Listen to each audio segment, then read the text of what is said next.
নিয়ে চলে এলো থাইল্যান্ড। মানে কি হলো এমন যে থাইল্যান্ডকে F-16 আনতে হচ্ছে সীমান্তে? দেখো, একদম অন্য ভাষায় বলি। হ্যাঁ, ব্যাপারটা এরকম, আমার মাছের ব্যবসা ছিল, আমি লোকজনকে মাছ খাওয়াতাম, মাছ সাপ্লাই করতাম, কেটারিংকে দিতাম। তারপর থেকে দেখতে শুরু করলাম যে কেটারিংরা কী করলো, নিজের পুকুর তৈরি করলো, সেই পুকুরে মাছ চাষ শুরু করলো, এবং তারা যেই অনুষ্ঠান বাড়িতে যে রান্না করবে তারা তাদের মতো করে মাছগুলো তৈরি করলো, তাদের মতো করে করলো। এবার সবার আগে আঘাতটা কার লাগলো? আমার, কারণ আমি মাছ ব্যবসায়ী। এবার আমি কি করলাম, এবার আমি দেখলাম সবকটা কেটারিংকে ধরে ধরে পিটালে আমার চরিত্র নষ্ট হবে, লোকজন আমাকে বুঝবে আমি ক্রিমিনাল। আমি কি করলাম, আমি গিয়ে দুটো আলাদা আলাদা পুকুরকে ধরে তার মধ্যে দু ড্রপ করে বিষ মেশাতে শুরু করলাম। বিষটা কিন্তু দুটো পুকুরেই ঢালছি আমি। মাছটা মরছে কাদের? কেটারিংদের। কাজ সুবিধাটা আমার কি হচ্ছে, যে ওদের যত মাছ মরছে, মাছের ডিমান্ড তো কমছে না, মাছটা সাপ্লাই করছি আমি, এবং তাতে কি ঘটনাটা ঘটছে, আমার হাতে সেই আবার কন্ট্রোলটা ফিরে আনার চেষ্টা। ইউনাইটেড স্টেটস অফ আমেরিকাকে না বারংবার একটা রিপ্রেজেন্ট করা হয় অ্যাজ ইফ একটা বিরাট বিশ্ব পরিত্রাতা হিসাবে।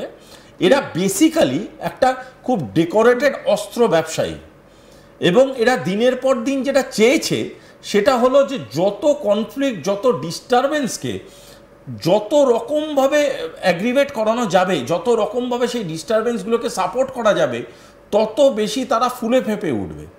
এবং এই জিনিসটা কিন্তু কোথাও গিয়ে দেখবে একটা জিনিস, যত জায়গা যদি তোমার বাড়িটা খুব শান্তিপূর্ণ হয়, তোমার পাড়ার গুন্ডারা চেষ্টা করে কোনো না কোনোভাবে তোমার বাড়িতে একটা অশান্তি সৃষ্টি করা।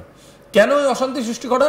যত অশান্তি সৃষ্টি হবে তত তোমার বাড়ির সাথে ডিট্যাচমেন্ট ঘটবে, যত ডিট্যাচমেন্ট ঘটবে তত তোমার প্রপার্টিটা ভালনারেবল হয়ে যাবে, যত প্রপার্টিটা ভালনারেবল হবে ওই গুন্ডা সেই প্রপার্টিটাকে কিনতে পারবে, কিনলেই ভেঙে প্রমোটিং করবে।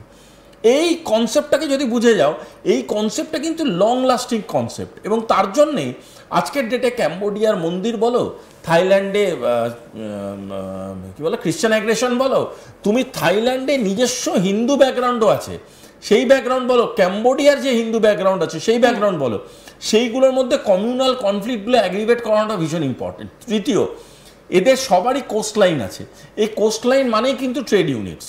এই ট্রেড ইউনিটসগুলোকে ঘাঁটাটা খুব প্রয়োজনীয়। কেন?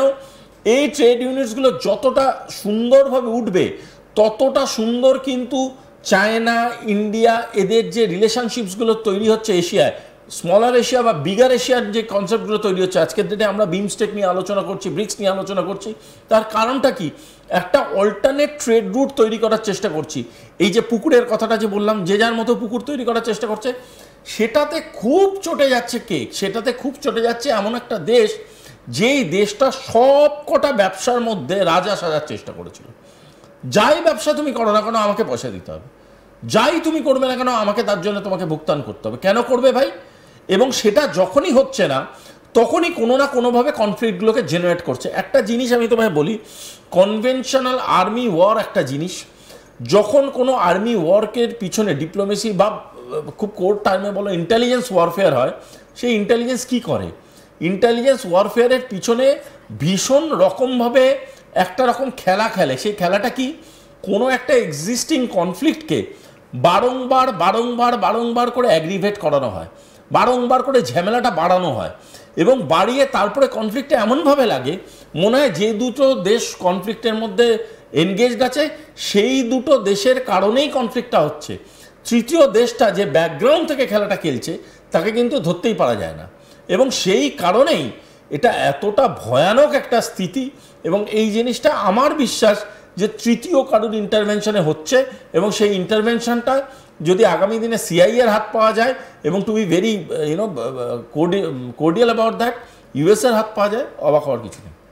আচ্ছা, মানে এর পেছনে একটা অন্য কোনো মাথা কাজ করছে, এটা এক প্রকার স্পষ্ট। আমি একটা জিনিস এই জায়গাটাতে আসতে চাইবো, যে সীমান্তগুলো বলছে থাইল্যান্ড বন্ধ করে দিয়েছে। এবার সীমান্ত যদি থাইল্যান্ড বন্ধ করে দেয় তাহলে তো সেটা একেবারে থাইল্যান্ডের অর্থনীতিকে গিয়ে আঘাত করবে, কারণ সীমান্ত বন্ধ করে দিলে তো অন্যান্য পর্যটকেরাও ঢুকতে পারবে না। করবে অ্যাবসলিউটলি। অর্থনীতি মানে কি? অর্থনীতি মানে তোমার স্টেবিলিটিতে আঘাত করবে। অর্থনীতি এমন একটা জিনিস, সেটা কিন্তু শুধু পয়সা করি না, স্টেবিলিটি, ফিউচার পারসেপশনসগুলো যেটা অন্য দেশের তোমার প্রতি আছে সেখানে রেস্ট্রিক্ট হয়ে যাবে। একটা জিনিস বোঝো, ধরো তোমার বাড়িতে আমি রোজ যাই, তোমার বাড়ির লোক আমাকে চা বানিয়ে খাওয়ায়, কফি বানিয়ে খাওয়ায়, গেলে মিষ্টির প্যাকেট দেয়, ঠিক আছে, মানে just in a very local term দেয়। এবার আমি দেখলাম তোমার বাড়িতে গেলেই কোনো একটা কারণে তুমি গ্যাস সিলিন্ডারটাকে বাস্ট করে দেওয়ার কথা বলো, তুমি বলো গায়ে আগুন দিয়ে দেবো, পেট্রোল দিয়ে দিচ্ছ, তোমার বাড়িতে অশান্তি কেউই সেখানে যাবে না, আমি থোড়ি তোমার বাড়িতে মিষ্টি খেতে যাবো। আমি তখন চেষ্টা করবো ভাই আমি না গেলে আমি তো সুস্থ থাকবো অ্যাটলিস্ট। এই জিনিসটা সবার আগে হ্যাম্পার করবে কি, তোমার কালচারাল এক্সিস্টেন্সটা, তোমার সাথে আমার যে কালচারাল পার্টনারশিপটা সেটা এক্সিস্ট করতে চাইবো। আমি কেন এক্সিস্ট করতে চাইবো, আমি তোমার থেকে ডিস্টেন্স রাখতে চাইবো। এই যে সম্পর্কগুলোকে ভাঙার চেষ্টা, এই চেষ্টাটা কোনোদিনই, আমি আবারও বলছি, কোনোদিনই কনভেনশনাল মিলিটারি মাইন্ডসেট নয়। Military is a operative unit, military অপারেশনসগুলো করে, মিলিটারি গুলি দাগবে, মিসাইলস দাগবে, ঠিক আছে, কিন্তু তার যে পটভূমিটা তৈরি করা, তার যে পটভূমিটাকে ব্যবহার করা, সেটা কিন্তু ইন্টেলিজেন্স মাইন্ডসেট, স্ট্র্যাটেজিক মাইন্ডসেট। এই মাইন্ডসেটটা কোনো দিনই কোনো কনভেনশনাল আর্মি নয়। এই যে জিনিসটা ঘটছে, এই জিনিসটার পিছনে খুব পোক্ত কোনো ইন্টেলিজেন্স অর্গানাইজেশন আছে, একটা বড় সড়ো অ্যালগরিদম আছে, এবং এই অ্যালগরিদমটা বানানোই হচ্ছে দুটো দেশকে হার্ম করার জন্য। প্রথম হচ্ছে ভারতবর্ষ, দ্বিতীয় হচ্ছে চায়না। আমরা এবার এই দিকটা নিয়ে একটু আলোচনায় আসবো, যে বারে বারে কিন্তু আমরা দেখতে পাচ্ছি যে ডোনাল্ড ট্রাম্প তিনি কি করছেন, এদেশ ওদেশ সেদেশের সঙ্গে একটা লড়াই লাগিয়ে দেবার চেষ্টা করছেন। কখনো সেটা হতে পারে বাংলাদেশ, কখনো সেটা হতে পারে ইরান, আবার কখনো বা অন্য কোনো একটা দেশ। কিন্তু এই যে এই পরিস্থিতিটা, অর্থাৎ থাইল্যান্ড কম্বোডিয়া, এই যুদ্ধে যদি সত্যি সত্যি আরও একটা যুদ্ধ শুরু হয়ে যায়, তাহলে ভারতের অবস্থান কি হবে? কোথাও কি মনে হচ্ছে ভারতকে চাপে রাখার এটা আরও একটা কৌশল আমেরিকার? F-16 নিয়ে চলে এলো থাইল্যান্ড, মানে কি হলো এমন যে থাইল্যান্ডকে F-16 আনতে হচ্ছে সীমান্তে? দেখো, একদম অন্য ভাষায় বলি, হ্যাঁ, ব্যাপারটা এরকম, আমার মাছের ব্যবসা ছিল, আমি লোকজনকে মাছ খাওয়াতাম, মাছ সাপ্লাই করতাম, কেটারিং ওয়েটারিংকে দিতাম। তারপর থেকে দেখতে শুরু করলাম যে কেটারিংরা কী করলো, নিজের পুকুর তৈরি করলো, সেই পুকুরে মাছ চাষ শুরু করলো, এবং তারা যেই অনুষ্ঠান বাড়িতে যে রান্না করবে তারা তাদের মতো করে মাছগুলো তৈরি করলো, তাদের মতো করে করলো। এবার সবার আগে আঘাতটা কার লাগলো? আমার, কারণ আমি মাছ ব্যবসায়ী। এবার আমি কি করলাম, এবার আমি দেখলাম সবকটা কেটারিংকে ধরে ধরে পিটালে আমার চরিত্র নষ্ট হবে, লোকজন আমাকে বুঝবে আমি ক্রিমিনাল।